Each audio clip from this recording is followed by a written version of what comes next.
pendant 30 ans, il y a eu le règne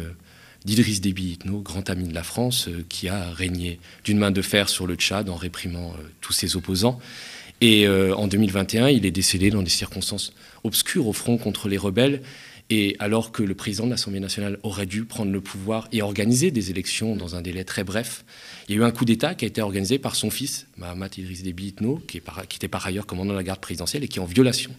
de la constitution tchadienne et de toutes les règles, s'est arrogé le pouvoir en disant « vous inquiétez pas, ça sera une petite transition de 18 mois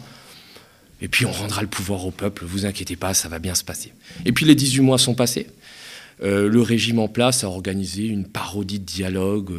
où des pseudo-opposants se sont réunis pour dire que non, regardez, 18 mois, c'est pas suffisant, il faut rajouter 2 ans supplémentaires. Et donc, Mahamat Idriss Déby Itno, qui était dirigeant d'une junte, est devenu officiellement président de la transition pour 2 ans supplémentaires. Et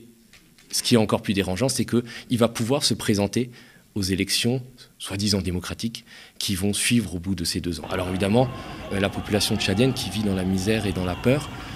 s'est révoltée, s'est organisée pour manifester à l'appel des organisations de la société civile, notamment Wakitama et des transformateurs. Cette manifestation qui était prévue a été interdite par les autorités et elle a été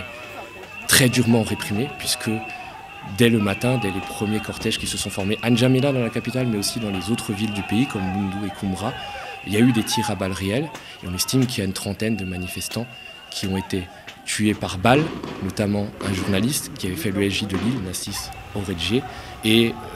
très grièvement blessé un des leaders de la société civile, Raïs Kim, qui est aussi rappeur et qui s'est engagé de longue date contre la dictature au Tchad.